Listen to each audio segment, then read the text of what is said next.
എല്ലാവർക്കും 1 മിനിറ്റ് MBAയിലേക്ക് സ്വാഗതം.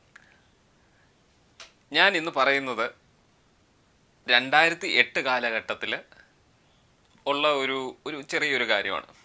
2008 എനിക്ക് അഡ്മിഷൻ MBAക്ക് കിട്ടുന്നത്. ഞാൻ പഠിച്ച college MSN institute of management technology ചവറയിലുള്ള ഒരു കോളേജാണ്, ഒരു കുഞ്ഞു കോളേജാണ്. അവിടെയാണ് ഞാൻ എപ്പോഴും പറയുന്നത്, നമ്മളെ ഗ്രൂം ചെയ്യണമെങ്കിൽ നല്ല അധ്യാപകരുള്ള സ്ഥലത്ത് പോകുകയാണെങ്കിൽ നമുക്ക് നമ്മളുടേതായിട്ടുള്ള നമുക്കൊരു ഫ്യൂവൽ വേണം. ആക്ച്വലി നമുക്കൊരു ഫ്ലെയർ വേണം. ആ ഒരു ഫ്ലെയർ ഉണ്ടെങ്കിൽ അതിനകത്ത് ഫ്യൂവൽ ഒഴിച്ചു തരുന്ന കാര്യം ഈ മെൻറ്റേഴ്സായിട്ടുള്ള അധ്യാപകർ ചെയ്യും എന്നുള്ളതാണ്. ഡെഫിനറ്റ്ലി ഒരു ഫ്ലെയർ എനിക്കുണ്ട്. എന്തെന്ന് വെച്ചാൽ ഞാൻ ലോ കോളേജിൽ നിന്നാണ് ആക്ച്വലി MBAക്ക് പോകുന്നത്. അങ്ങനെ ഞാൻ MSN ഇൻസ്റ്റിറ്റ്യൂട്ട് ഓഫ് മാനേജ്മെൻറ്റ് ടെക്നോളജിയിൽ കയറി. അവിടെ എനിക്കൊരു മാർക്കറ്റിംഗ് പ്രൊഫസറിനെ കിട്ടി. അദ്ദേഹത്തിൻ്റെ പേരാണ് ശ്രീ ഡോക്ടർ മധു ആർ. അദ്ദേഹത്തിനെ ഞാൻ ഇന്നും സ്മരിക്കുന്നു. കാരണം അദ്ദേഹത്തിൻ്റെയൊക്കെ എന്താ പറയുന്നത്, ചില വാക്കുകളായിരിക്കും നമ്മളെ ഇങ്ങനെ എന്താ പറയുന്നത്, നല്ല രീതിയിൽ ട്രെയിനിങ് എടുക്കാനും നല്ല രീതിയിൽ പഠിപ്പിക്കാനും കാര്യങ്ങൾ മനസ്സിലാക്കാനും ബിസിനസ്സിനെ കുറിച്ച് മനസ്സിലാക്കാനും. സാർ ഇങ്ങനെ വന്നു കഴിഞ്ഞാൽ സാറ് ആക്ച്വലി സിലബസ് അനുസരിച്ചല്ല സാറ് പഠിപ്പിക്കുന്നത്. സാറ് വരും, സാറ് പുതിയ കാര്യങ്ങൾ പറയും. സാറ് എന്താ പറയുന്നത്, സ്ലൈഡ്സ്, ഈ എഴുതിയ സ്ലൈഡ്സിനെക്കാട്ടി സാറ് കൂടുതൽ ന്യൂസ് റിലേറ്റഡ് ആയിട്ടുള്ള പുതിയ ട്രെൻഡിങ് ആയിട്ടുള്ള ബിസിനസ് ട്രെൻഡിങ് ആയിട്ടുള്ള കാര്യങ്ങളെ കുറിച്ചിട്ടുള്ള ന്യൂസസ് സാർ ഇങ്ങനെ പറഞ്ഞു തരും. വളരെ റോ ആയിട്ടുള്ള ക്ലാസ്സാണ്, പക്ഷെ കേട്ടിരിക്കാൻ ഭയങ്കര ഇൻട്രസ്റ്റിംഗ് ആയിട്ടുള്ള ക്ലാസ്സാണ്. ഡെഫിനറ്റ്ലി അത് തന്നെയായിരിക്കും ബിസിനസ്സിനോട് നമുക്ക് കൂടുതൽ അടുപ്പം തോന്നാനുള്ള. അതായത് ഞങ്ങളുടെ ബാച്ചിന് വളരെ വളരെ ഇഷ്ടപ്പെട്ട ഒരു സാറായിരുന്നു. അപ്പം ഞാൻ പറഞ്ഞ പോലെ ബിസിനസ്സിനോട് ഏറ്റവും കൂടുതൽ ബിസിനസ്സിനെ എന്താണ് ബിസിനസ് എന്ന് അടുപ്പിച്ച് എന്താ പറയുക നമ്മളെ മനസ്സിലാക്കി തന്ന ഒരു അധ്യാപകനാണ് ശ്രീ മധു സാർ. അപ്പം സാറിൻ്റെ ക്ലാസ്സിൽ സാറിൻ്റെ ക്ലാസ് ബിസിനസ് എൻവറോൺമെൻറ്റ് എന്ന് പറയുന്ന ഒരു ക്ലാസ്സാണ് സാർ എടുക്കുന്നത്. അപ്പം സാറ് വന്ന് ക്ലാസ്സൊക്കെ എടുക്കും. സാറ് നമുക്ക് വളരെ ഒരു ബോസിനെ പോലെ മാത്രമാണ് ഞങ്ങൾ സാറിനെ കണ്ടിരുന്നത്. അപ്പോൾ സാറ് ക്ലാസ്സിൽ വന്നു കഴിഞ്ഞാൽ എല്ലാവർക്കും പേടിയാണ്. കാരണം ആദ്യത്തെ ഫസ്റ്റ് സെം സെക്കൻഡ് സെം എന്ന് പറയുന്നത് അതൊരു ഗ്രൂമിങ് മെത്തേഡ് തന്നെയാണ്. ഇന്ന് ആ ഗ്രൂമിങ് മെത്തേഡൊന്നും എനിക്ക് തോന്നുന്നില്ല ഒരു കോളേജിലും. കാരണം എല്ലാ കോളേജിലും പിള്ളേരെ പൂവിട്ടാണ് പൂജിക്കുന്നത്. കാരണം പിള്ളേർ വന്നാലേ ഇന്ന് ബിസിനസ് നടക്കത്തുള്ളൂ, അതുകൊണ്ട് ചക്കരേ മുത്തേ പാലേ തേനെ എന്നായിരിക്കും ഇപ്പോഴത്തെ സാറുമാരുടെ നിലപാട്. കാരണം അല്ലെങ്കിൽ പിള്ളേർ ഇട്ടിട്ട് പോകും, അല്ലെങ്കിൽ കംപ്ലൈൻ്റ് ആവും. ഈ ജനറേഷൻ്റെ ഒരു പ്രോബ്ലമാണ്, നിങ്ങളുടെ ജനറേഷൻ്റെ ഒരു പ്രോബ്ലമാണ്. ഞങ്ങൾക്ക് കിട്ടിയ ട്രെയിനിങ് എന്ന് പറയുന്നത് വളരെ, നമ്മൾ ലിറ്ററലി മലയാളത്തിൽ പറയുവാണെങ്കിൽ വലിച്ചു കീറി ഇങ്ങനെ ഒട്ടിക്കുന്ന ഒരു രീതിയായിരുന്നു സാറിൻ്റെത്. അതുകൊണ്ട് തന്നെ ഞങ്ങൾ രക്ഷപ്പെട്ടു എന്ന് പറയാം. എന്തെങ്കിലും ആയിട്ടുണ്ടെങ്കിൽ അതുകൊണ്ടായിരിക്കാം. കാരണം അസൈൻമെൻ്റൊക്കെ കറക്റ്റ് സമയത്ത് വെച്ചില്ലെങ്കിൽ അത് പ്രോബ്ലമാണ്. അങ്ങനെ നോട്ടീസ് ബോർഡിൽ ഞങ്ങൾക്ക് ഓരോ വീക്കിൽ 10 പേരെ സെലക്ട് ചെയ്തിട്ടുണ്ട്. ഈ 10 പേരും നോട്ടീസ് ബോർഡിൽ പുതിയ ന്യൂസസ് ഇടണം. ആ ന്യൂസ് ചുമ്മാ വെട്ടിക്കൊണ്ട് വന്നിട്ടാൽ പോരാ, ക്രിയേറ്റീവായിട്ട് ഇടണം. അതുപോലെ തന്നെ സാറിൻ്റെ അസൈൻമെൻറ്റ്സും അങ്ങനെയായിരുന്നു. ക്രിയേറ്റീവായിട്ട് അസൈൻമെൻറ്റ്സ് വെക്കണം. ചുമ്മാ വെള്ള പേപ്പറിനകത്ത് എഴുതിക്കൊണ്ട് വന്നാലൊന്നും പോരാ. അങ്ങനെ ഞങ്ങൾ ഒരുപാട് കാര്യങ്ങളൊക്കെ ചെയ്തിട്ടുണ്ട് കേട്ടോ, ക്രിയേറ്റീവായിട്ട്. അപ്പോൾ എനിക്ക് വിൽസിൻ്റെയൊക്കെ ഒരു കേസ് സ്റ്റഡി ഇങ്ങനെ കിട്ടി, സിസേഴ്സിൻ്റെ കേസ് സ്റ്റഡി ഇങ്ങനെ കിട്ടിയായിരുന്നു. അപ്പോൾ ഒരുപാട് ക്രിയേറ്റീവായിട്ടൊക്കെ എന്ന് ഞാൻ വിചാരിക്കുന്നു. അങ്ങനെ ഞാൻ കുറേ കാര്യങ്ങളൊക്കെ ചെയ്തായിരുന്നു.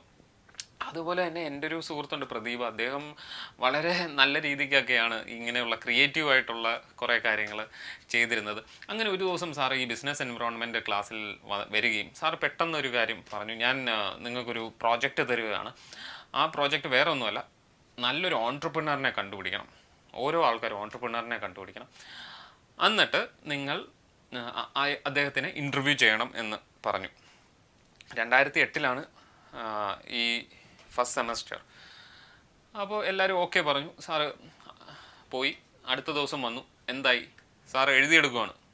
ഓക്കെ, എന്താണ് അരവിന്ദ്, എന്താണ്? അപ്പം എൻ്റെ മനസ്സിൽ ആരും ഇല്ലായിരുന്നു, എനിക്കറിയില്ല എന്താ സംഭവം. പക്ഷേ ഞാൻ പഠിച്ചിരുന്ന പെട്ടെന്നാണ് എക്സ്റ്റംപോറായിട്ടാണ് ഈ കാര്യങ്ങളൊക്കെ വന്നത്. ഞാൻ പഠിച്ചിരുന്നത് ലേബർ ഇന്ത്യ യൂസ് ചെയ്ത് ഞാൻ പഠിച്ചായിരുന്നു. ആ സമയത്ത് എൻ്റെ തലയിൽ പെട്ടെന്ന് കത്തിയത് ലേബർ ഇന്ത്യയുടെ ചെയർമാനെ ഒന്ന് ഇൻ്റർവ്യൂ ചെയ്യാം എന്നുള്ള രീതിക്ക്. അങ്ങനെ ഞാൻ പറഞ്ഞു, സാർ ലേബർ ഇന്ത്യയാണ് ഞാൻ എടുക്കുന്നത്. അപ്പോൾ ലേബർ ഇന്ത്യയിൽ ആക്ച്വലി സന്തോഷ് ജോർജ് കുളങ്ങര സഞ്ചാരം എന്ന ഒരു പരിപാടി അദ്ദേഹം അവതരിപ്പിക്കുന്നുണ്ട്. അപ്പം ഞാൻ പറഞ്ഞു സാർ ലേബർ ഇന്ത്യയാണ്, അതിൽ സഞ്ചാരം എന്ന് പറയുന്ന ഒരു പ്രോഗ്രാമിൻ്റെ അവതാരകനായിട്ടുള്ള സന്തോഷ് ജോർജ് കുളങ്ങര, അദ്ദേഹത്തിനൊരു പ്രത്യേകതയും കൂടിയുണ്ട്. ആദ്യമായിട്ട് എന്താ പറയുന്നത്, സ്പേസിൽ ടൂറിസ്റ്റായിട്ട് പോകുന്ന ഒരാളാണ്. അപ്പം അതിനെക്കുറിച്ചിട്ട് എനിക്ക് ചെയ്യാൻ ആഗ്രഹമുണ്ട്. അങ്ങനെ ഞാൻ ഇവിടെയാണ് ഞാൻ പറയുന്നത്, ഇന്നത്തെ കുട്ടികളാണെങ്കിൽ സാറിൻ്റെ അടുത്ത് ഇങ്ങനെ സംശയം ചോദിച്ചുകൊണ്ടേയിരിക്കും. പക്ഷേ നമ്മളൊക്കെ ആക്ച്വലി അന്ന് ഗൂഗിളും യൂട്യൂബും ഒക്കെ വരുന്ന ഒരു സമയം, കയറി വരുന്ന ഒരു സമയം, ഫേസ്ബുക്ക് വന്നിട്ട് 1 കൊല്ലം ആയിട്ടേ ഉള്ളൂ. ഒന്ന് ആലോചിച്ച് നോക്കി. ആ സമയത്ത് ഈ കല്യാണ ക്യാമറയൊക്കെ നമ്മൾ കണ്ടിട്ടുള്ളൂ. ആക്ച്വലി കയ്യിലൊരു മൊബൈൽ ഫോൺ പോലും ഇല്ല ആ സമയം. ഓക്കെ, അങ്ങനെ ഇൻ്റർനെറ്റ്, ഞാനൊരു ലാപ്ടോപ്പ് മേടിച്ചായിരുന്നു.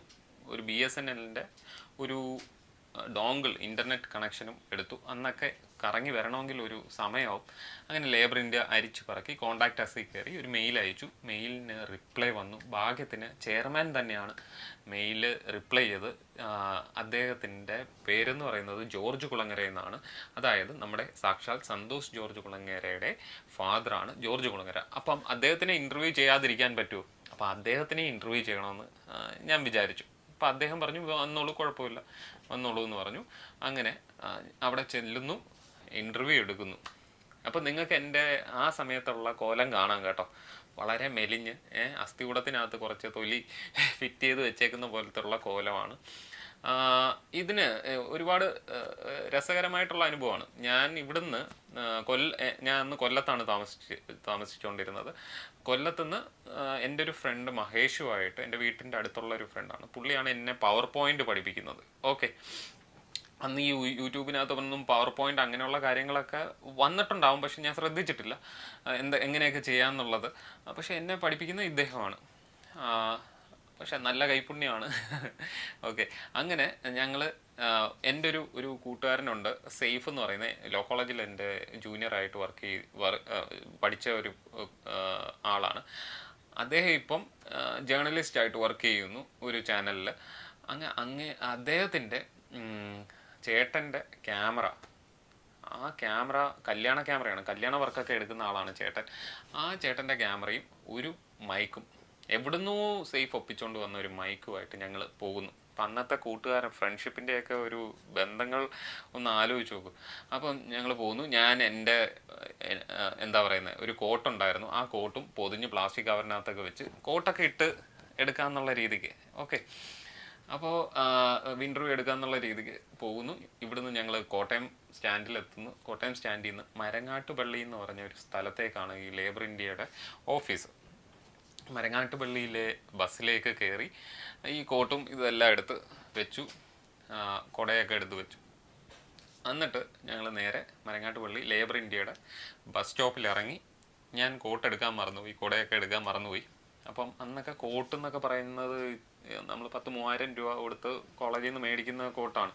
അതൊക്കെ അന്ന് കളഞ്ഞുപോയി ആ സമയത്തൊക്കെ. അപ്പം സാമ്പത്തിക ബുദ്ധിമുട്ടും അങ്ങനെയൊക്കെ ഉള്ള കാര്യങ്ങളൊക്കെ ഉള്ള സമയമാണ്. അപ്പോൾ ഭയങ്കര ഒരു രക്ഷയില്ലാത്ത മഴ. അപ്പോൾ ഇതൊക്കെ നനഞ്ഞിട്ടാണ് അവിടെ ഏകദേശം ഉച്ചയ്ക്കാണ് ചെല്ലുന്നത്. ഉച്ചയ്ക്ക് അദ്ദേഹം വന്നു. ഈ ശ്രീ ജോർജ് കുളങ്ങര സാറ് വന്നു, ചായയൊക്കെ തന്നു, വളരെ നല്ല രീതിയിൽ ട്രീറ്റ് ചെയ്തു. അദ്ദേഹം കുറേ നേരം 10-20 മിനിറ്റോളം സംസാരിച്ചു, ഇൻ്റർവ്യൂ തന്നു.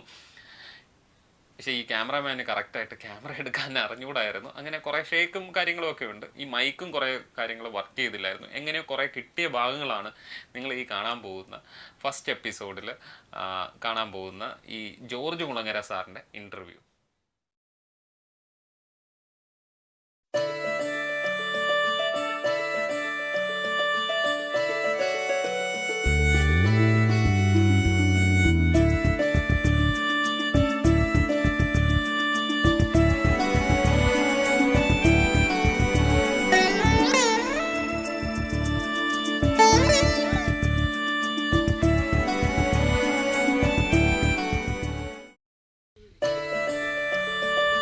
ഹലോ, ഞാനിപ്പോൾ നിൽക്കുന്നത് നിങ്ങൾക്കെല്ലാം സുപരിചിതമായ എഡ്യൂക്കേഷണൽ ജേണലിൽ വിപ്ലവങ്ങൾ സൃഷ്ടിച്ച ലേബർ ഇന്ത്യയുടെ ആസ്ഥാനത്താണ്.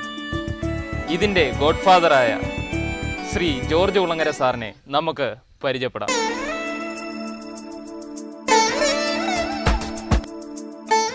നിങ്ങളുടെ മുമ്പിൽ ഞാൻ പരിചയപ്പെടുത്തുന്നു ഒരു വിശിഷ്ട വ്യക്തിയെ, ലേബർ ഇന്ത്യയുടെ chairman Shri George Kulangara. Hello sir. Sir, എനിക്കൊരു നല്ലൊരു ചോദ്യമാണിത്. ഈ റിമോട്ട് വില്ലേജ് ഏരിയയിൽ നിന്നും ഇത്രയും എസ്റ്റാബ്ലിഷ് എങ്ങനെയാണ് അതിൻ്റെ ആ പ്രയത്നം എങ്ങനെയാണെന്ന് സാർ ഒന്ന് വിവരിക്കാമോ? ഇതൊരു വലിയ രഹസ്യമാണ്, അതേസമയം ആളുകൾക്ക് അറിയാവുന്നൊരു പരസ്യമാണ്. ഒരു ഗ്രാമത്തിൽ നിന്ന് നമുക്ക് അസാധ്യമായിട്ടുള്ള യാതൊന്നും ഇല്ല എന്ന ഒരു വിശ്വാസമാണ് എനിക്കുള്ളത്. കാരണം അത്രയും മനോഹരമായ സുന്ദരമായ പശ്ചാത്തലം ഉള്ള ഒരു ഗ്രാമം, നമ്മൾ ഗ്രാമത്തെ തള്ളിപ്പറയുന്നു എന്നുള്ളതാണ് ഒരു പ്രധാന കാര്യം. മറിച്ച് നമുക്കൊക്കെ ആഗോളതലത്തിൽ വളരാനുള്ള എല്ലാ റിസോഴ്സും നമ്മുടെ ഗ്രാമങ്ങളിലുണ്ട് എന്ന ഒരു തിരിച്ചറിവ് ഉണ്ടായാൽ മതി. അതിനുള്ള വിഭവങ്ങളെല്ലാം ഇവിടെയുണ്ട്. ഈ നാട്, നാട്ടുകാർ, അതിനനുബന്ധമായിട്ടുള്ള കാര്യങ്ങളൊക്കെ. പക്ഷേ അടിസ്ഥാനപരമായി വേണ്ടത് ഒരാശയമാണ്, നല്ലൊരാശയം ഉണ്ടാവണം. അപ്പോൾ അല്ലെങ്കിൽ അതിൽ നമ്മൾ പറയുന്ന ഇംഗ്ലീഷിൽ സാധാരണ പറയുന്ന നല്ലൊരു വിഷൻ ഉണ്ടാവണം, ഒരു കാഴ്ചപ്പാടുണ്ടാവണം, അതിനെ ഒരു മിഷനായിട്ട് മാറ്റണം, പിന്നെ അതിൽ കൂടി ആക്ഷൻ ഉണ്ടാവണം. അപ്പോൾ അതിൽ നിന്ന് റിസൾട്ട് അല്ലെങ്കിൽ അതിൻ്റെ ഫലപ്രാപ്തിയിലേക്ക് നമ്മൾ എത്തുകയാണ് ചെയ്യുന്നത്. അതിൻ്റെ ഒരു തുടർക്കഥയാണ് ഇന്ന് ലേബർ ഇന്ത്യ പ്രസ്ഥാനങ്ങൾ. എങ്ങനെ ഇന്ത്യയിലെ ഒരു ഗ്രാമത്തിൽ നിന്നും ഒരു മഹാപ്രസ്ഥാനം വളർത്തിയെടുക്കാൻ കഴിയും എന്നതിൻ്റെ ഏറ്റവും ലളിതമായൊരു തെളിവാണ് ഇന്ന് labour India. Sir, labour India ഒരു എഡ്യൂക്കേഷണൽ ജേണൽ, ഈ ലേബർ ഇന്ത്യ എന്നൊരു പേര് എന്തുകൊണ്ടാണ് സെലക്ട് ചെയ്തത്? ലേബർ ഇന്ത്യ എന്ന പേര് സെലക്ട് ചെയ്യുന്നതിന് അടിസ്ഥാനപരമായ കാരണം എൻ്റെ വിഷയം തന്നെ ധനശാസ്ത്രമാണ്. ധനശാസ്ത്രത്തിൽ ഉൽപ്പാദന ഘടകങ്ങൾ 4 എണ്ണമെന്നാണ് പണ്ടൊക്കെ ഞങ്ങൾ പഠിച്ചത്. ഇപ്പോൾ റീസെൻ്റായിട്ട് എന്തുമാത്രം മാറ്റങ്ങൾ വന്നിട്ടുണ്ടെന്ന് എനിക്കറിയില്ല. അപ്പോൾ ലാൻഡ്, ഭൂമി, ലേബർ, ക്യാപിറ്റൽ, ഓർഗനൈസേഷൻ. അപ്പം ഞാനതിൽ ശക്തമായിട്ട് വിശ്വസിക്കുന്നത് ലേബറാണ്, അധ്വാനം, നമ്മൾ കഠിനാധ്വാനം, സ്മാർട്ട് വർക്ക്. അപ്പോൾ ഈ കഠിനമായ അധ്വാനത്തിൽ കൂടെ അല്ലെങ്കിൽ വളരെ ശുഷ്കാന്തിയോടുള്ള പ്രവർത്തനത്തിൽ കൂടെ നമുക്ക് അച്ചീവ് ചെയ്യാവുന്ന കാര്യങ്ങളാണ്. പിന്നെ ഇന്ത്യ എന്ന് പറയുന്നത് നമ്മുടെ രാജ്യം. അപ്പോൾ ഇന്ത്യയുടെ വികസനം എന്ന് പറയുന്നത് അധ്വാനത്തിൽ കൂടിയാണ് എന്ന് വിശ്വസിക്കുന്നു എന്നുള്ളത് കൊണ്ട് തന്നെയാണ് ഞാൻ തുടങ്ങിയ പ്രസ്ഥാനത്തിന് ലേബർ ഇന്ത്യ എന്ന് പേര് കൊടുത്തത്. സർ, മാറി വരുന്ന വിദ്യാഭ്യാസ നയങ്ങളും മാറി വരുന്ന വിദ്യാഭ്യാസ സിലബസുകളും ഇപ്പം തന്നെ നമുക്ക് നോക്കാം. പാഠവിഷയങ്ങളുടെ 7ാം ക്ലാസ്സിലെ പാഠവിഷയം അത് എങ്ങനെ ലേബർ ഇന്ത്യ കൈകാര്യം ചെയ്യുന്നു? അതിനെ ലേബർ ഇന്ത്യ എങ്ങനെ കൈകാര്യം ചെയ്യുന്നു? ലേബർ ഇന്ത്യ എന്ന് നിൽക്കുന്നത് ഈ സമൂഹത്തിലെ വിദ്യാർത്ഥികൾക്ക് വേണ്ടിയിട്ടാണ്. ലേബർ ഇന്ത്യ വിശ്വസിക്കുന്നത് നമ്മുടെ ഇളം തലമുറകളെ ചിന്തിപ്പിക്കുന്ന ഒരു വിദ്യാഭ്യാസമാണ്, പ്രവർത്തിപ്പിക്കുന്ന ഒരു വിദ്യാഭ്യാസമാണ്. ഈ രണ്ടിലും ഊന്നിക്കൊണ്ടുള്ള ഒരു സമീപനമാണ് ഞങ്ങൾക്കുള്ളത്. 1983 ലേബർ ഇന്ത്യ ഞാൻ ആരംഭിക്കുമ്പോൾ അന്നും 70% വിദ്യാർത്ഥികൾ SLC പരീക്ഷയ്ക്ക് കേരളത്തിൽ തോറ്റുകൊണ്ടിരുന്നു. അപ്പോൾ ഞാൻ ചിന്തിച്ചത് ഈ 70% തോൽക്കുന്ന വിദ്യാർത്ഥികളെ അവരെ എങ്ങനെ സഹായിക്കാമെന്നും, അവരാരും മണ്ടന്മാരായതുകൊണ്ടല്ല തോറ്റത്, ചില പ്രത്യേക സാഹചര്യങ്ങൾ കൊണ്ടാണ്. അപ്പോൾ ആ സാഹചര്യങ്ങളെ കടന്ന് ചിന്തിക്കുകയും അത്തരം സാഹചര്യങ്ങളെ ഒഴിവാക്കി ഇവരെ വിജയത്തിൻ്റെ പാതയിൽ എങ്ങനെ എത്തിക്കാൻ കഴിയും എന്നായിരുന്നു ചിന്തിച്ചത്. അപ്പം ഞാൻ പറഞ്ഞു വന്നത്, ഇപ്പം മതമോ വിശ്വാസമോ അല്ല ആവശ്യം. അതൊക്കെ അർത്ഥശൂന്യമായ അല്ലെങ്കിൽ വളരെ തരം താഴ്ന്ന ചിന്തയുടെ സന്തതികളാണ്. മറിച്ച് വേണ്ടത് നമ്മുടെ സമൂഹത്തിൽ ചിന്തിക്കാൻ കഴിയുന്ന, ചോദ്യങ്ങൾ ചോദിക്കാൻ കഴിയുന്ന, അപ്പോൾ ചിന്തിക്കാനും ചോദ്യങ്ങൾ ചോദിക്കുവാനും കഴിയുന്ന ഒരു സമൂഹത്തെ കെട്ടിപ്പടുക്കണമെങ്കിൽ അവരെ നിരീക്ഷിക്കുവാൻ പ്രാപ്തരാക്കണം. അല്ലെങ്കിൽ വിദ്യാർത്ഥികളിൽ കൂടെ അറിവ് സൃഷ്ടിക്കുന്ന ഒരു തലമുറയെ ഉണ്ടാക്കാൻ കഴിയണം. ഇന്ത്യയെ സംബന്ധിച്ച് ഏറ്റവും വലിയ ഒരു, അല്ലെങ്കിൽ നമ്മുടെ സമൂഹത്തെ സംബന്ധിച്ച്, വിദ്യാഭ്യാസ മേഖലയെ സംബന്ധിച്ച വലിയൊരു പ്രശ്നം എന്താണെന്ന് വെച്ചാൽ, ഇന്ത്യൻ വിദ്യാർത്ഥികൾ അറിവ് തിന്നു തീർക്കുന്നവരാണെന്നാണ് ആക്ഷേപം. മറിച്ച് പാശ്ചാത്യ രാജ്യങ്ങളിലെ വിദ്യാലയങ്ങളിൽ വിദ്യാർത്ഥികൾ അറിവ് അവിടെ ഉൽപ്പാദിപ്പിക്കുന്നവരാണ്. They are creating knowledge, but Indian students are consuming knowledge എന്ന ഒരു എന്താ പറയുക, സരസമായ ഒരു ചൊല്ല് തന്നെയുണ്ട്. അതെന്താണെന്ന് വെച്ചാൽ, കൂടുതൽ ചിന്തിക്കാനുള്ള അവസരങ്ങളല്ല, കൂടുതൽ പ്രവർത്തിക്കുവാനുള്ള അവസരങ്ങളല്ല, കൂടുതൽ കാര്യങ്ങൾ പ്രകൃതിയെ നിരീക്ഷിച്ച് പഠിക്കുന്ന ഒരു സമ്പ്രദായത്തിന് ഇനിയും നമ്മൾ അധികം ഊന്നൽ കൊടുക്കേണ്ടതായിട്ടുണ്ട്. ആ ഊന്നൽ കൊടുക്കണമെങ്കിൽ നമ്മുടെ വിദ്യാഭ്യാസ രംഗത്ത് പ്രവർത്തിക്കുന്നവരുടെ ആശയത്തിൽ, അവരുടെ മനോഭാവത്തിൽ മാറ്റം ഉണ്ടാവണം. കുറേ നിർവചനത്തിന് വിധേയമായ കുറേ ആശയങ്ങൾ വിദ്യാർത്ഥികളുടെ മനസ്സിലേക്ക് അടിച്ചു കയറ്റുന്നതല്ല വിദ്യാഭ്യാസം. ആ വിദ്യാർത്ഥിയുടെ മനസ്സിനെ ഉണർത്തത്തക്ക വിധത്തിൽ ഉള്ള ഒരവസരങ്ങളാണ് സൃഷ്ടിച്ചു കൊടുക്കേണ്ടത്. ശരി ഇന്നതാണ്, തെറ്റ് ഇന്നതാണെന്ന് വിദ്യാർത്ഥിയോട് പറയേണ്ട കാര്യമില്ല. മറിച്ച് ശരിയും തെറ്റും അവന് സ്വയം സാധിക്കത്തക്ക വിധത്തിൽ ചിന്തിക്കുവാൻ പ്രേരിപ്പിക്കുന്ന വിദ്യാഭ്യാസം ഉണ്ടാവണം. സർ, ലേബർ ഇന്ത്യ തുടങ്ങുന്ന ആ വേളയിൽ 1983 ആരൊക്കെയായിരുന്നു റൈവൽസ്, അതായത് എതിരാളികൾ ലേബർ ഇന്ത്യക്ക്? അത് ഒരു ബിസിനസ് പരമായ ചോദ്യമാണ്. ഞാൻ ബിസിനസ് പരമായി ചിന്തിക്കുന്നതിനേക്കാൾ കൂടുതൽ, ഞാൻ ആദ്യം പറഞ്ഞല്ലോ, അന്ന് തോറ്റുകൊണ്ടിരുന്ന 70% കേരളത്തിലെ വിദ്യാർത്ഥികളെ എങ്ങനെ സപ്പോർട്ട് ചെയ്യാൻ കഴിയും? കാരണം ഞാൻ ബേസിക്കലി ഒരു അധ്യാപകനായിരുന്നു. എന്ന് വെച്ചാൽ ഗവൺമെൻറ് സ്കൂളിലോ മറ്റ് സ്കൂളിലോ പഠിപ്പിച്ചതല്ല. ഞാൻ എൻ്റെ കോളേജ് വിദ്യാഭ്യാസത്തിന് ശേഷം ഞാൻ ആദ്യം തുടങ്ങിയത് സ്വന്തമായിട്ടൊരു പാരൽ കോളേജാണ്. അപ്പോൾ ഈ പാരൽ കോളേജിൽ അന്നും തോറ്റ വിദ്യാർത്ഥികൾ എൻ്റെ അടുത്ത് വന്നിരുന്നു. അപ്പോൾ എൻ്റെ ശ്രമഫലമായിട്ട് എൻ്റെ അടുത്ത് വന്ന വിദ്യാർത്ഥികളെല്ലാം നല്ല മാർക്കോടുകൂടി ജയിക്കുമായിരുന്നു. അതെനിക്ക് വലിയൊരു ആവേശമായിരുന്നു. അപ്പോൾ ഞാൻ കൊടുത്ത നോട്ട്, ഞാൻ കൊടുത്ത നിർദ്ദേശങ്ങൾ ആ കുഞ്ഞുങ്ങൾ അതേപടി അത് സ്വീകരിക്കുകയും അവരുടെ ജീവിതത്തിൽ അത് കൊണ്ടുവരികയും ചെയ്തു എന്നുള്ളതാണ്. അപ്പോൾ അങ്ങനെ ഒരു മുന്നോട്ട് പോകുന്ന അവസരത്തിൽ ഇപ്പോൾ ഇതിനെ അനുകരിച്ചുകൊണ്ട് പലരും രംഗത്ത് പ്രസിദ്ധീകരണങ്ങൾ ഉണ്ടായിട്ടുണ്ട്.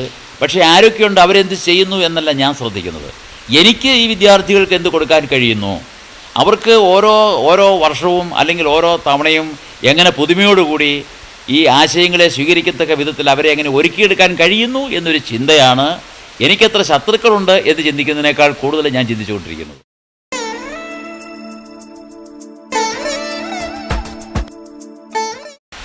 സർ, ഈ ഗുരുകുലം സ്കൂള് അത് മറ്റ് സ്കൂളുകളിൽ നിന്ന് എങ്ങനെ വ്യത്യസ്തമാകുന്നു? ഗുരുകുലം സ്കൂള് എന്ന് പറഞ്ഞാൽ, അല്ലെങ്കിൽ അഥവാ ഗുരുകുലം സ്കൂൾ എന്ന് പറയേണ്ട കാര്യമില്ല, ഗുരുകുലം. അപ്പോൾ ഗുരുകുലം എന്ന് വെച്ചാൽ ഗുരു വസിക്കുന്ന വീട് അല്ലെങ്കിൽ കുടുംബം എന്നുള്ള ഒരു കൺസെപ്റ്റാണ് അതിൻ്റെ അകത്ത് വരുന്നത്.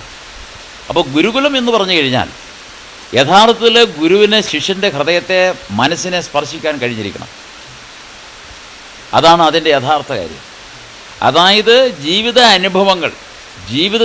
ജീവിതാനുഭവങ്ങളെ നേരിടാനും ജീവിതത്തിൻ്റെ പ്രശ്നങ്ങൾ നിർദ്ധാരണം ചെയ്യുന്നുള്ള കഴിവ് ശിഷ്യന്മാർക്ക് ഉണ്ടാക്കി കൊടുക്കുക എന്നുള്ളതാണ് ഗുരുകുലത്തിൻ്റെ ആത്യന്തികമായ ലക്ഷ്യം. ഇടക്കാലം കൊണ്ട് നമ്മുടെ സമൂഹത്തിൽ അത് കൈമോശം വന്നു. പണ്ടുകാലത്ത് ഗുരുകുലങ്ങളിൽ ഗുരുവിൻ്റെ വസതിയിൽ ശിഷ്യന്മാർ താമസിച്ചുകൊണ്ട് ഗുരുമുഖത്തു നിന്നും അറിവുകൾ ശേഖരിക്കുകയും അതുപോലെ തന്നെ ഗുരുവിൻ്റെ വീടിൻ്റെ ചുറ്റുപാടുകളിൽ നിന്നും അറിവുകൾ ശേഖരിച്ചിരുന്നു. അപ്പോൾ അവർക്ക് ഗുരുവിൻ്റെ പശുവിനെ വളർത്തണം, ഗുരുവിൻ്റെ പശുവിനെ കറക്കണം, ഗുരുവിൻ്റെ പശുവിനെ പുല്ല് പറിച്ചു കൊടുക്കണം, ഗുരുഭക്തിക്ക് വേണ്ടിയിട്ട് വിറക് ശേഖരിക്കണം. ഇങ്ങനെയൊക്കെ പോകുമ്പോൾ ഈ കുഞ്ഞുങ്ങൾക്ക് ചുറ്റുപാടുകളിൽ നിന്ന് എന്തുമാത്രം അനുഭവജ്ഞാനം ഉണ്ടാവുന്നു. അപ്പം ഗുരുകുലം ഇവിടെ അതുതന്നെയാണ് ഇവിടെ വീക്ഷിക്കുന്നത്. ഇവിടുത്തെ കുഞ്ഞുങ്ങൾ പാടത്ത് പോയി കൃഷി ചെയ്യുന്നു. 7ാം ക്ലാസ്സിലെയും 8ാം ക്ലാസ്സിലെയും ആൺകുട്ടികളായാലും പെൺകുട്ടിയായാലും പാടത്ത് പോയി കന്ന് ഉഴുതുന്ന പോലെ പാടം ഒഴുകുകയും ചെളിയിൽ ചവിട്ടുകയും ചെളിയിൽ ഞാറ് നടുകയും വിത്ത് വിതയ്ക്കുകയും അവർ കളപറിക്കുകയും വളവിടുകയും കൊയ്യുകയും ഒക്കെ ചെയ്യുന്നുണ്ട്. അത് ഗുരുകുലത്തിൻ്റെ ഒരു അംശമാണ്. ഇവിടുത്തെ കുഞ്ഞുങ്ങൾ ഭക്ഷണം ഉണ്ടാക്കും. ഇവിടുത്തെ കുഞ്ഞുങ്ങൾ കമ്മ്യൂണിറ്റി സമൂഹത്തിലേക്ക് ഇറങ്ങിച്ചെന്ന് ലക്ഷം വീട് കോളനികളിലേക്കും ദരിദ്രർ താമസിക്കുന്ന വീടുകളിൽ ചെന്ന് അവിടെ അന്വേഷിക്കുകയും അവർക്ക് ആഹാര സാധനങ്ങൾ എത്തിച്ചു കൊടുക്കുകയും ഔഷധങ്ങൾ എത്തിച്ചു കൊടുക്കുകയും ചെയ്യുന്നു. ഈ സ്കൂളിൻ്റെ ഒരു ഭാഗമായിട്ട് ഇവിടെ ഒരു ഓൾഡ് ഏജ് ഹോം ഞങ്ങൾ നിലനിർത്തുന്നു. ഇന്ന് 15-ലധികം വൃദ്ധജനങ്ങൾ അവിടെ താമസിക്കുന്നു. ഈ കുഞ്ഞുങ്ങൾ ഇടയ്ക്ക് അവിടെ പോവുകയും അവർക്ക് ഭക്ഷണം കൊടുക്കുകയും, അല്ലെങ്കിൽ ഈ കുഞ്ഞുങ്ങൾ കഴിക്കുന്ന ആഹാരത്തിൻ്റെ ഒരു വിഹിതമാണ് ദിവസം 4 നേരം ഈ വൃദ്ധജനങ്ങൾക്ക് ആഹാരം നൽകുന്നത്. ഒരേ അടുക്കളയിൽ പാകം ചെയ്യുന്ന ആഹാരമാണ് ഇവിടുത്തെ വിദ്യാർത്ഥികളും ഈ വൃദ്ധജനങ്ങളും ഭക്ഷിക്കുന്നത്. എന്നൊക്കെ പറയുമ്പോൾ സാമൂഹ്യ പ്രതിബദ്ധത കുഞ്ഞുങ്ങൾക്കുണ്ടാവണം. അല്ലാതെ വെറും കുറച്ച് ശാസ്ത്ര വിഷയങ്ങളിലോ മറ്റു വിഷയങ്ങളിലോ സാങ്കേതിക വിഷയങ്ങളിലോ അറിവ് സമ്പാദിച്ചുകൊണ്ട് കുഞ്ഞുങ്ങൾക്ക് സാമൂഹ്യ പ്രതിബദ്ധത ഉണ്ടാവില്ല. അത് ഇളം പ്രായത്തിൽ അവരുടെ മനസ്സിൽ അത് രൂപപ്പെടുത്തി കൊടുക്കാൻ വിദ്യാലയ അധികൃതർക്ക് കഴിയണം. അതുപോലെ തന്നെ സ്പോർട്സ് രംഗത്ത് ഇപ്പം 100 ചില്ലുവാനം മെഡൽ ചൈന നേടിയപ്പോൾ ഇന്ത്യ എത്ര മെഡൽ നേടാൻ കഴിഞ്ഞു? എന്തുകൊണ്ടാണ്? ഇവിടെ ജനസംഖ്യയില്ലാഞ്ഞിട്ടാണോ? ഇവിടെ നേതാക്കന്മാരില്ലാഞ്ഞിട്ടാണോ? ഇവിടെ സമ്പത്തില്ലാഞ്ഞിട്ടാണോ? അപ്പോൾ ഇവിടെ ഒരു ഡിസിപ്ലിൻ്റെ കുറവുണ്ട് എന്ന് നമ്മുടെ സമൂഹത്തിൽ. അപ്പോൾ സ്പോർട്സ് എന്ന് പറഞ്ഞാൽ, കായിക പരിശീലനം എന്ന് പറഞ്ഞാൽ അച്ചടക്കമാണ് അതിൻ്റെ അർത്ഥം. അപ്പോൾ അച്ചടക്കമുള്ളൊരു തലമുറയ്ക്ക്, ഒരു സമൂഹത്തിന് എന്തുണ്ടാവുകയുള്ളൂ? സാമൂഹ്യ പ്രതിബദ്ധത ഉണ്ടാവുകയുള്ളൂ. അപ്പോൾ ഗുരുകുലത്തിൻ്റെ ആത്യന്തികമായ ലക്ഷ്യം ഈ അച്ചടക്കവും അതിൽ രൂപം കൊള്ളുന്ന വിജ്ഞാന സമ്പാദനവും അത് സാമൂഹ്യ പ്രതിബദ്ധത വളർത്തിക്കൊണ്ടുള്ള ഒരു സമൂഹത്തിന് രൂപം കൊടുക്കുക എന്ന മാതൃകാപരമായ ആശയമാണ് ഈ ഗുരുകുലം കൊണ്ട് ഞാൻ ഉദ്ദേശിക്കുന്നത്. സർ, ലേബർ ഇന്ത്യ എന്നുള്ള എഡ്യൂക്കേഷണൽ ജേണലിൻ്റെ മാർക്കറ്റിംഗ് സ്ട്രാറ്റജിയെക്കുറിച്ചൊന്ന് പറയാം. മാർക്കറ്റിംഗ് സ്ട്രാറ്റജി പറയാൻ പാടില്ലെന്നുള്ളതാണ്. പിന്നെ അരവിന്ദ് ചോദിച്ചു കഴിഞ്ഞപ്പോൾ പറയാതിരിക്കാനും വയ്യല്ലോ. ഇത് ഒന്നേ ഉള്ളൂ. അതായത് ഇതിൻ്റെ ഏറ്റവും വലിയ സ്ട്രാറ്റജി എന്ന് വെച്ച് കഴിഞ്ഞാൽ, അതായത് ഇത് വാങ്ങിച്ച് വായിക്കുന്ന കുട്ടിക്ക് ഗുണം ചെയ്യുന്നു എന്ന് തോന്നിക്കാൻ കഴിയുക. അതിനെന്തൊക്കെയാണ്? അതൊക്കെ ഉണ്ടാവണം. അത് തന്നെ എൻ്റെ സ്ട്രാറ്റജി. സർ, കാംബ്രിഡ്ജ് യൂണിവേഴ്സിറ്റി പ്രസ്സുമായിട്ട് ഒരു ടൈപ്പ് ഉണ്ടല്ലോ സർ, ഇംഗ്ലീഷ് ഫ്ലുവൻ്റ് ആയിട്ട് സംസാരിക്കാമെന്ന് പറഞ്ഞാൽ നമുക്ക് ആഡൊക്കെ കാണാമല്ലോ, അതിനെക്കുറിച്ചൊന്ന് വിവരിക്കാമോ? അതെ, അടിസ്ഥാനപരമായ അപ്പം പിന്നെ കേംബ്രിഡ്ജുമായിട്ടുള്ളൊരു അണ്ടർസ്റ്റാൻഡിംഗ് എന്ന് വെച്ച് കഴിഞ്ഞാൽ അവരുടെ ഈ മെറ്റീരിയൽസ് കിട്ടും. അപ്പോൾ ഈ മെറ്റീരിയൽസ് നമ്മുടെ കുഞ്ഞുങ്ങൾക്ക് ഗുണകരമായി ഉപയോഗിക്കത്തക്ക, പ്രയോജനപ്പെടുത്തത്തക്ക വിധത്തിൽ അതിനെ പുനരാവിഷ്കാരം ചെയ്യുക എന്ന ഒരു പ്രധാന ജോലിയാണ് ഞങ്ങളുടേത്. സർ, ലേബർ ഇന്ത്യ എഡ്യൂക്കേഷണൽ ജേണലാക്കാൻ എന്തൊക്കെ മെത്തഡോളജികളാണ് സ്വീകരിക്കുന്നത്? അതായത് ഇതിൻ്റെ ഏറ്റവും പ്രധാനപ്പെട്ട ഘടകം എന്ന് പറയുന്നത് പിന്നെ ജേർണലിസം കോൺസെപ്റ്റാണ്. ഇതൊരു എഡ്യൂക്കേഷണൽ ജേർണലിസമാണ്. അപ്പോൾ ഒരു ജേർണലിസ്റ്റ് എന്താ ചെയ്യുക? അതായത് നാട്ടിൽ ഒരു വാർത്തയുണ്ടാകും, ഒരു സംഭവം ഉണ്ടാകുന്നു. ആ സംഭവത്തെ എത്രയും നേരത്തെ അതിനെ കളക്ട് ചെയ്യുന്നു, എത്രയും നേരത്തെ അത് വാർത്തയാക്കി അത് ജനങ്ങളിലേക്ക് തിരിച്ചെത്തിക്കുന്നു, ജനങ്ങളതിനെ സ്വീകരിക്കുന്നു. അപ്പോൾ ഇതൊരു എഡ്യൂക്കേഷണൽ ജേർണലിസമാണ്. അപ്പം വിദ്യാഭ്യാസ സംബന്ധമായ, അറിവ് സംബന്ധമായ കാര്യങ്ങൾ ശേഖരിച്ച് അത് വായനക്കാരൻ്റെ മനസ്സിലേക്ക് എത്ര എളുപ്പം കടത്തിവിടാൻ സാധിക്കുന്നു, അത് എത്ര സമയം അവൻ്റെ മനസ്സിൽ ഇതിനെ തങ്ങി നിർത്താൻ കഴിയുന്നു എന്നുള്ള ചില ആശയങ്ങളാണ് ഇതിന് മുഖ്യമായി ഞങ്ങൾ അതിനൊരു ഫോർമുലയായിട്ട് ഞങ്ങൾ സ്വീകരിച്ചിരിക്കുന്നത്.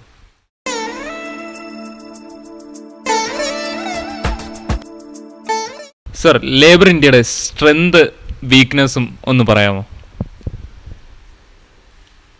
എന്താ മിസ്റ്റർ അരവിന്ദ് എന്താ ഉദ്ദേശിക്കുന്നത്? എന്തൊക്കെയാണ് സ്ട്രെങ്ത്, എവിടെയൊക്കെയാണ് പോരായ്മകൾ, ഇനിയും ഇമ്പ്രൂവ് ചെയ്യാൻ എവിടെയൊക്കെയാണുള്ളത് എന്നൊന്ന് വിവരിക്കാമോ? ഞങ്ങളുടെ പിന്നെ വീക്ക്നെസ് എന്ന് പറയുന്നത് ഇന്ത്യ മുഴുവനും ലേബർ ഇന്ത്യ വിദ്യാഭ്യാസ രംഗത്ത് മാർക്കറ്റായിട്ട് കാണുകയാണ്. അതായത് ഇനിയും ഏതാണ്ട് 20-25 കോടി കുഞ്ഞുങ്ങൾ ഫലപ്രദമായ വിദ്യാഭ്യാസം ലഭിക്കാതെ നമ്മുടെ മഹാരാജ്യത്ത് കഴിയുന്നുണ്ട്. ഇത് മുഴുവൻ ഞങ്ങളെ സംബന്ധിച്ചിടത്തോളം മാർക്കറ്റാണ്. ഇത് മുഴുവൻ ഞങ്ങളുടെ സ്ട്രെങ്താണ്. അപ്പോൾ ഞങ്ങൾക്ക് ഈ കേരളം എന്ന് പറയുന്ന കൊച്ചു മൂലയിൽ മാത്രമേ കാര്യമായി എന്തെങ്കിലും ചെയ്യാൻ സാധിക്കുന്നുള്ളൂ. അപ്പോൾ അങ്ങനെ ഇന്ത്യയിലുള്ള ഈ വിദ്യാർത്ഥി സമൂഹത്തെ അല്ലെങ്കിൽ ഈ കുട്ടികളെ എങ്ങനെ അറിവിൻ്റെ പാതയിലേക്ക് അവരെ ഇൻസ്പയർ ചെയ്ത് അവരെ പ്രചോദിപ്പിച്ച് കൊണ്ടുവരാൻ കഴിയും, അതിൻ്റെ ഒരു ഭാഗമായിട്ട് തന്നെ എന്താ പറയുക, കുട്ടികളെ അറിവിൻ്റെ ഈ പാതയിലേക്ക് ആകർഷിക്കപ്പെടാൻ എന്തെല്ലാം ടെക്നിക്കുകളുണ്ടോ. ഇപ്പം നാളെ തന്നെ ഇവിടെ ഒരു പിന്നെ സയൻസ് ആൻഡ് ടെക്നോളജി മ്യൂസിയം നമ്മുടെ പിന്നെ ആദ്യ ബഹിരാകാശ സഞ്ചാരി രാകേഷ് ശർമ്മ വന്ന് ഉദ്ഘാടനം ചെയ്യുക. അത് കേരള ഗവൺമെൻറ് സാധിക്കാത്ത, കേരളത്തിലെ പ്രമുഖമായ വിദ്യാഭ്യാസ സ്ഥാപനങ്ങൾക്ക് സാധിക്കാൻ കഴിയാത്ത കാഴ്ചപ്പാടുകൾ ഞങ്ങളുടെ കാഴ്ചപ്പാട്, അത് ഞങ്ങളുടെ ഗ്രാമത്തിൽ കൊണ്ടുവരിക. അപ്പോൾ സിറ്റിയിൽ നിന്നും പട്ടണത്തിൽ നിന്നൊക്കെ വിദ്യാർത്ഥികൾ, ആളുകൾ ഇതൊക്കെ കാണണമെങ്കിൽ ഈ ഗ്രാമത്തിലേക്ക് വരണം. അപ്പോൾ ഗ്രാമത്തെ സമ്പന്നമാക്കുകയും അതോടൊപ്പം ഇതൊക്കെ ഇവിടെ സാധ്യമാകും എന്നുള്ളത് കാണിച്ചു കൊടുക്കുകയും ചെയ്യുകയാണ്. അപ്പം ഞങ്ങളുടെ വീക്ക്നെസ് അല്ലെങ്കിൽ ഞങ്ങളുടെ ദൗർബല്യങ്ങൾ എന്നൊക്കെ പറഞ്ഞു കഴിഞ്ഞാൽ ഇനി ഇത്രയും വലിയ മാർക്കറ്റിൽ ഇനിയും എത്തിപ്പെടാൻ കഴിയുന്നില്ല എന്നുള്ളത് തന്നെയാണ് ഞങ്ങളുടെ വീക്ക്നെസ്. അതേസമയം ഈ അന്ധകാരത്തിനെ പഴിക്കാൻ നിൽക്കുകയല്ല ഞങ്ങൾ ചെയ്യുന്നത്. അന്ധകാരത്തിലൊരു ചെറിയ തീപ്പെട്ടി എങ്കിലും കമ്പെങ്കിലോ ഉരച്ച് കത്തിച്ച് അതിൻ്റെ പ്രകാശം മറ്റുള്ളവർക്ക് ലഭ്യമാക്കി കൊടുക്കുന്ന ഒരു ശ്രമമാണ് ഞങ്ങളുടേത്. അതുകൊണ്ട് ഞങ്ങൾക്ക് വീക്ക്നെസ് യഥാർത്ഥത്തിലില്ല, മുഴുവൻ സ്ട്രെങ്താണ്.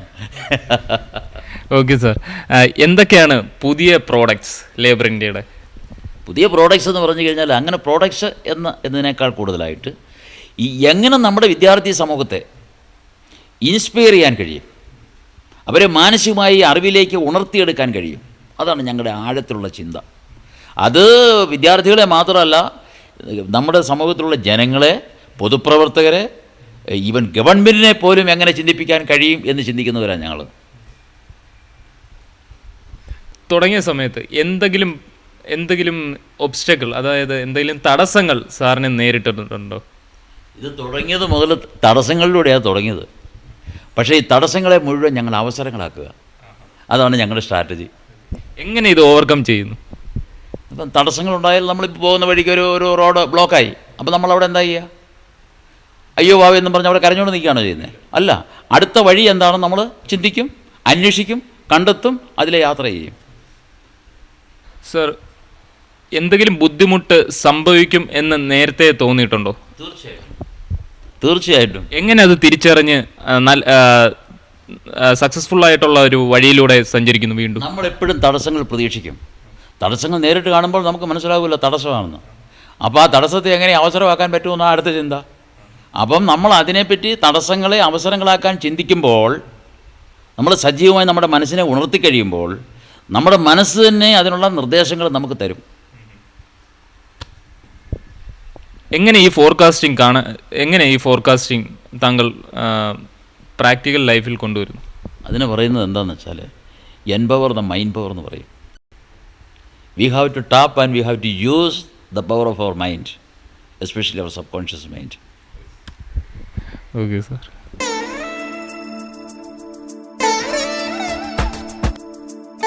സർ, ലേബർ ഇന്ത്യ, അതിൻ്റെ ക്യാപ്ഷൻ എന്ന് പറയുന്ന എസെൻസ് ഓഫ് എഡ്യൂക്കേഷൻ, അതിനെക്കുറിച്ചൊന്ന് വിവരിക്കാം. എസെൻസ് ഓഫ് എഡ്യൂക്കേഷൻ മുമ്പേ നമ്മൾ പറഞ്ഞ കാര്യങ്ങളെല്ലാം ഇതിൻ്റെ എസെൻസിൽ പെടുന്നതാണ്. സ്പെസിഫിക് എന്ന് പറഞ്ഞു കഴിഞ്ഞാൽ ഞാൻ ആദ്യം പറഞ്ഞതുപോലെയാണ്. അതായത് നമുക്ക് നമ്മുടെ കുഞ്ഞുങ്ങളെ എങ്ങനെ മനസ്സിനെ ഉണർത്താൻ കഴിയും. ശരീരം, നമുക്ക് എത്ര വലിയ ശരീരമുള്ളത് കൊണ്ട് കാര്യമില്ല. എഡ്യൂക്കേഷൻ എന്ന് പറയുന്നത് മസിൽ പവർ വർദ്ധിപ്പിക്കുന്നതല്ല. ആക്ച്വലി എഡ്യൂക്കേഷൻ എന്ന് പറഞ്ഞാൽ എന്താ? മനസ്സിനെ ഉണർത്തുന്നതാണ്. മനസ്സിന് അതിനുള്ള എക്സസൈസ് കിട്ടണം, മനസ്സിനുള്ള പരിശീലനം കിട്ടണം. അതിന് വിവിധ വഴികളുണ്ട്. അപ്പോൾ ആ വഴികളെല്ലാം ഉൾക്കൊള്ളിച്ചുകൊണ്ടാണ് നമ്മുടെ പ്രസിദ്ധീകരണങ്ങളിൽ കൂടെയും അതുപോലെ തന്നെ ഞങ്ങളുടെ പ്രായോഗിക തലമായ ഈ വിദ്യാഭ്യാസ സ്ഥാപനങ്ങളിൽ കൂടെയും ഞങ്ങൾ കുട്ടികളെ പരിശീലിപ്പിക്കുന്നത്. അത് ഈ സമൂഹത്തിനകത്ത് ഞങ്ങൾ ഇവിടെ ആവിഷ്കരിച്ചിട്ട് നടപ്പാക്കുന്ന പല പദ്ധതികളുമായി ഇന്ന് സംസ്ഥാന ഗവൺമെൻറ്റുകൾ കൊണ്ടുവരുന്നത് പല പല ആശയങ്ങളുമാണ്. അപ്പോൾ അത്തരം ആശയങ്ങൾ, ആ ആശയങ്ങൾ ഞങ്ങൾ എന്താണെന്ന് വെച്ചാൽ, ഞങ്ങളിപ്പം നിങ്ങൾക്കറിയാം, പിന്നെ ഞാൻ ലോകം മുഴുവൻ യാത്ര ചെയ്യുന്നൊരു മനുഷ്യനാണ്. എൻ്റെ മകന് സന്തോഷം അത് എന്നേക്കാൾ കൂടുതൽ ലോകം യാത്ര ചെയ്യുന്ന മനുഷ്യനാണ്. അപ്പം ഞങ്ങളിങ്ങനെ വിവിധ രാജ്യങ്ങളിൽ പോകുമ്പോൾ അവിടുത്തെ വിദ്യാഭ്യാസ സ്ഥാപനങ്ങൾ കാണുകയും അവിടുത്തെ അധ്യാപന രീതികൾ നേരിട്ട് മനസ്സിലാക്കുകയും കുട്ടികളുടെ പഠന രീതികൾ നേരിട്ട് മനസ്സിലാക്കുകയും ഒക്കെ ചെയ്യുക. അങ്ങനെ ഉൾക്കൊണ്ടുകൊണ്ടും നമ്മുടേതായ പരമ്പരാഗതമായ ഒത്തിരി നല്ല നല്ല സങ്കല്പങ്ങൾ നമുക്കുണ്ട്. ഇതെല്ലാം കൂടെ കൂട്ടി സമന്വയിപ്പിച്ചാണ് ഞങ്ങൾ വിദ്യാഭ്യാസ പദ്ധതിക്ക് രൂപരേഖ ചെയ്യുന്നത്. അപ്പം അതുകൊണ്ട് തന്നെയാണ് ഇപ്പോൾ ആ വിദ്യാഭ്യാസത്തിൻ്റെ ആ ഒരു അറിവ് സമ്പാദനത്തിൻ്റെ ഒരു ഭാഗമാണ് എന്ത് ചെയ്യുക, ഞങ്ങളുടെ യാത്ര, സഞ്ചാരം എന്ന് പറയുന്നത്. അപ്പോൾ സഞ്ചാരത്തിൽ കൂടെ ഓരോ രാജ്യങ്ങൾ, പ്രദേശങ്ങളിൽ കൂടെ, പണ്ട് ചൈനയിൽ നിന്ന് ഹ്യുവാൻസാങ് ഫാഹിയാനൊക്കെ ഇന്ത്യ സന്ദർശിച്ച് നമ്മൾ വായിച്ചിട്ടുണ്ട്. അതുപോലെ തന്നെ ഇറ്റാലിയൻ സഞ്ചാരികളെ പറ്റി നമ്മൾ കേട്ടിട്ടുണ്ട്. യൂറോപ്യന്മാരൊക്കെ സഞ്ചാര കാര്യത്തിൽ അവർ ബഹുദൂരം നമ്മളെ കഴിഞ്ഞ് മുന്നില്ല. നമ്മൾ സഞ്ചരിച്ച് കഴിഞ്ഞാൽ മോക്ഷം നഷ്ടപ്പെടുമെന്നും പറഞ്ഞിരുന്ന പാർട്ടികളാണ്. അതൊക്കെയാണ് നമുക്ക് വന്ന അധോഗതികൾ. പക്ഷേ അത് മാറണം. നമ്മുടെ കുട്ടികൾ ക്ലാസ് മുറികളിൽ നിന്ന് പുറത്തിറങ്ങുകയും ധാരാളം യാത്ര ചെയ്യുകയും നാട്ടിൽ കൂടെ യാത്ര ചെയ്യുകയും. ഒരു ഉദാഹരണം പറഞ്ഞു കഴിഞ്ഞാൽ, കേരളം കണ്ട എത്ര കേരളീയരുണ്ട്? കറക്റ്റാണ് സാർ പറഞ്ഞത്. അപ്പം നമ്മുടെ അടുത്ത രാജ്യങ്ങൾ, ഈയിടെ 11 വിദ്യാർത്ഥികളെ ഈ സ്കൂളിൽ നിന്ന് ഞാൻ സിംഗപ്പൂർ പോയി. അതുപോലെ തന്നെ കഴിഞ്ഞ 2 ആഴ്ച സിംഗപ്പൂർ നടന്നൊരു കൺവെൻഷനിൽ 100ഓളം ഡെലിഗേറ്റ്സുകളെ കേരളത്തിൽ നിന്ന് ഞാൻ കൊണ്ടുപോയി.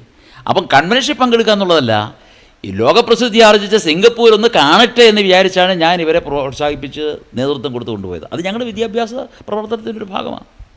ഇപ്പോൾ സന്തോഷം ഇപ്പോൾ ശൂന്യാകാശത്തിലേക്ക് പോകാനായിട്ട് ശ്രമിച്ചുകൊണ്ടിരിക്കുന്നു.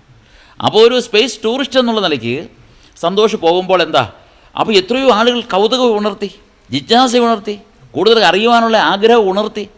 അതൊക്കെ ഞങ്ങളുടെ ഒരു വിദ്യാഭ്യാസപരമായി ഉണർത്തലിൻ്റെ ഒരു ഭാഗമാണ്. ഇതൊക്കെ ഞങ്ങളുടെ ഈ വിദ്യാഭ്യാസ എസൻസ് എന്ന് പറയുന്നതിൻ്റെ ഘടകങ്ങളാണിതെല്ലാം. സർ, വേറൊരു ചോദ്യം. സഞ്ചാരവും ലേബർ ഇന്ത്യയും. സഞ്ചാരം എന്ന ലേബർ ഇന്ത്യ നേരത്തെ ഉണ്ടായിരുന്നു. സഞ്ചാരം എന്നൊരു പ്രോഗ്രാം വന്നതോടെ ലേബർ ഇന്ത്യക്ക് എന്തെങ്കിലും മാർക്കറ്റിൽ എന്താ പറയുന്നത് ഒരു ഉയർച്ച ഉണ്ടായിട്ടുണ്ടോ? ഈ സഞ്ചാരം ഞങ്ങളുടെ പിന്നെ ഇപ്പം ലേബർ തുടക്കം മുതൽ തന്നെ പറഞ്ഞല്ലോ ഞാൻ, വിദ്യാഭ്യാസ മേഖലയില്ല. വിദ്യാഭ്യാസ മേഖലയിൽ കാലാകാലങ്ങളിൽ നൂതനങ്ങളായ ആശയങ്ങൾ ഞങ്ങൾ കൊണ്ടുവരുന്നവരാ. അപ്പം നൂതനമായ ആശയത്തിൻ്റെ ഒരു ഭാഗമാണ് പണ്ട് എസ്.കെ. പൊറ്റക്കാടായിരുന്നു മലയാള സാഹിത്യത്തിൽ ഈ സഞ്ചാര സാഹിത്യം പിന്നെ പിന്നെ തുടങ്ങുകയും, അല്ലെങ്കിൽ അതിനു മുമ്പേ ഉണ്ട്. പിന്നെ ഗവർണർ എന്ന് പറഞ്ഞ രാമപുരംകാരൻ ഒരു മെത്രാനച്ചൻ പണ്ട് റോമിൽ പോവുകയും അതേപ്പറ്റി വിവരങ്ങൾ എഴുതുകയും ചെയ്തിട്ടുണ്ട്. പക്ഷേ ആക്ച്വലി എസ്.കെ. പൊറ്റക്കാടാണ് മലയാള സാഹിത്യത്തിൽ, കേരളത്തിൽ ഈ സഞ്ചാര സാഹിത്യത്തിന് രൂപം കൊടുക്കുകയും വളർത്തുകയും ചെയ്തത്. അപ്പോൾ ഞാൻ പലപ്പോഴും സന്തോഷമായിട്ട് പറയാറുണ്ട്, എസ്.കെ. പൊറ്റക്കാടിൻ്റെ പുസ്തകങ്ങൾ ധാരാളം വായിക്കുക. ഞാൻ ചെറുപ്പകാലങ്ങളിൽ സ്കൂളിൽ പഠിച്ച കാലത്തൊക്കെ എസ്.കെ. പൊറ്റക്കാടിൻ്റെ പുസ്തകങ്ങൾ ധാരാളം വായിക്കുമായിരുന്നു. അപ്പോൾ അദ്ദേഹത്തിൻ്റെ പുസ്തകം വായിക്കുമ്പോൾ അദ്ദേഹത്തിൻ്റെ കൂടെ യാത്ര ചെയ്തൊരു അനുഭവമാണ് നമുക്കുണ്ടാകുന്നത്. അപ്പോൾ ഇപ്പോൾ ഈ മീഡിയയുടെയൊക്കെ വലിയ പിന്നെ പ്രസരിപ്പോടുകൂടി അല്ലെങ്കിൽ ഇതിൻ്റെ വരവോടുകൂടി എന്ത് ചെയ്തെന്ന് വെച്ചാൽ, അന്ന് എഴുതുന്നേക്കാൾ കൂടുതൽ കാര്യങ്ങൾ ദൃശ്യ മാധ്യമങ്ങൾ കൂടെ കൊണ്ടുവരുമ്പോൾ ജനങ്ങളുടെ മനസ്സിലേക്ക് എന്തുമാത്രം ആശയങ്ങൾ കൊടുക്കാൻ കഴിയും. എത്രയോ മഹത്തായ ഒരു വിദ്യാഭ്യാസ പ്രവർത്തനമാണ്. ഇന്നത്തെ നമ്മുടെ പൊതുപ്രവർത്തകരും രാഷ്ട്രീയക്കാരും മന്ത്രിമാരൊക്കെ സഞ്ചാരം CD-കൾ കണ്ടാണ് ഓരോ രാജ്യങ്ങളെപ്പറ്റി കൂടുതൽ അസംബ്ലിയിൽ പോലും പറയുന്നത്. തീർച്ചയായിട്ടും. അപ്പം പിന്നെ ഈ ഒരു കാഴ്ചപ്പാടാണ് ഞങ്ങൾക്കുള്ളത്. അപ്പോൾ പുതുമയുള്ള വിദ്യാഭ്യാസപരമായി നമ്മുടെ സമൂഹത്തെ ഉണർത്തുന്ന എന്തും കാലാകാലങ്ങളിൽ ഞങ്ങൾ സ്വീകരിക്കുകയും ചെയ്യും, അത് സമൂഹത്തിന് നൽകുകയും ചെയ്യും. കാരണം ഈ ലേബർ ഇന്ത്യയുടെ വളർച്ചയ്ക്ക് സഹായിക്കുന്നത് ഈ സമൂഹമാണ്. അപ്പോൾ ഞങ്ങൾ സമൂഹത്തിൽ നിന്ന് എത്ര എടുത്താലും അതിൻ്റെ 10 ഇരട്ടി സമൂഹത്തിന് തിരിച്ചു കൊടുക്കുക എന്ന ഒരു പ്രതിബദ്ധത കൂടെ ഞങ്ങൾക്കുണ്ട്. Okay sir. അപ്പോൾ ഇതിൽ ഈ സഞ്ചാരത്തിൻ്റെ ഈ പ്രോഗ്രാം കൊണ്ടിട്ട് ലേബർ ഇന്ത്യക്ക് എന്തെങ്കിലും പിന്നെ വളരെയധികം മൈലേജുകൾ വന്നിട്ടുണ്ട്. എന്ന് വെച്ച് കഴിഞ്ഞാൽ എത്രയോ ആളുകളിലേക്ക് ഈ ലേബർ ഇന്ത്യ എന്ന് പറയുന്ന ആ പേര് കടന്നു ചെല്ലുന്നു. ലേബർ ഇന്ത്യയുടെ വിവിധങ്ങളായ പ്രവർത്തനങ്ങളെപ്പറ്റി എത്രയോ ആളുകൾ കൂടുതലായിട്ട് അറിയുന്നു. ഇതൊക്കെ മൊത്തത്തിലുള്ള ലേബർ ഇന്ത്യ ഗ്രൂപ്പിൻ്റെ മൊത്തമുള്ള വളർച്ചയ്ക്ക് വലിയ സഹായം ചെയ്യുന്ന കാര്യങ്ങളാണ്. ഇനി അഡ്വർടൈസ്മെൻ്റിൻ്റെ കാര്യം ചോദിക്കാം. ലേബർ ഇന്ത്യക്ക് എനിക്ക് തോന്നുന്നു വലുതായിട്ട് അഡ്വർടൈസ്മെൻ്റ് ഇല്ല, എന്നാലും ഉണ്ട്. സാർ, എങ്ങനെയാണ് അഡ്വർടൈസ്മെൻറ്റിനെ താങ്കൾ ഒരു മാർക്കറ്റിംഗ് സ്ട്രാറ്റജി ആയിട്ട് കാണുന്നുണ്ടോ? മാർക്കറ്റിംഗ് സ്ട്രാറ്റജി എന്ന് പറഞ്ഞാൽ ഈ ഉൽപ്പന്നങ്ങൾ ജനങ്ങളെ അറിയിക്കണ്ടേ. പണ്ടൊക്കെ ചണ്ട കൊട്ടി അറിയിച്ചിരുന്നു, വിളിച്ചു കൂവി അറിയിച്ചിരുന്നു. എൻ്റെയൊക്കെ ചെറുപ്പകാലങ്ങളിൽ പിന്നെ ഈ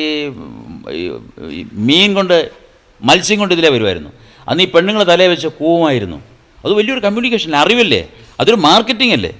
ധനശാസ്ത്ര ക്ലാസ് പണ്ട് എടുത്തുകൊണ്ടിരുന്ന അവസരത്തിൽ കാർത്യാനി എന്ന് പറയുന്ന ഒരു മത്സ്യത്തൊഴിലാളിയാണ് ഇവിടെ മത്സ്യം കൊണ്ടുവന്നിട്ടിരുന്നത്. അപ്പോൾ ഇവർ ഈ മത്സ്യക്കൊണ്ട തലയിൽ വെച്ചിട്ട് ആണുങ്ങൾ പോകുന്നവരെ കൂവായിരുന്നു. അപ്പോൾ ഈ ശബ്ദം കേട്ട സമീപപ്രദേശങ്ങളിലെ ആളുകളെല്ലാം അറിയായിരുന്നു കാർത്യാനി മീനും കൊണ്ട് വരുന്നുണ്ടെന്ന്. അപ്പോൾ ഇതൊരു ഭയങ്കര മാർക്കറ്റിംഗ് സ്ട്രാറ്റജിയാണ്. മോഡേൺ മാർക്കറ്റിംഗ് സ്ട്രാറ്റജി പോലും തോറ്റു പോകത്തില്ലയോ? സാർ, യങ് മാനേജേഴ്സിന്, ഞങ്ങളെപ്പോലുള്ള യങ് മാനേജേഴ്സിന് എന്തെങ്കിലും മെസ്സേജ് സാർ? തീർച്ചയായിട്ടും നിങ്ങൾ നല്ല സ്മാർട്ടായിരിക്കുക, പിന്നെ കൂടുതൽ ചിന്തിക്കുക, പിന്നെ ധാരാളം സഞ്ചരിക്കുക. നിങ്ങൾ ലോകം പോയി ചുറ്റി ഒന്ന് കറങ്ങി വരിക. ഇന്നത്തെ എൻ്റെ 1000 ഇരട്ടി ബുദ്ധിയും അറിവും കഴിവും ആത്മവിശ്വാസവും ഒക്കെ ഉണ്ടാവും. പുതിയ പുതിയ ആശയങ്ങൾ നിങ്ങളുടെ മനസ്സിൽ രൂപം കൊള്ളും. ഇത്രയും നേരം നമ്മളോട് സഹകരിച്ച ശ്രീ ജോർജ് കുളങ്ങര സാറിന് MSN IMT പേരിലും എൻ്റെ പേരിലും ഹാർദവമായ നന്ദി പറഞ്ഞുകൊള്ളു.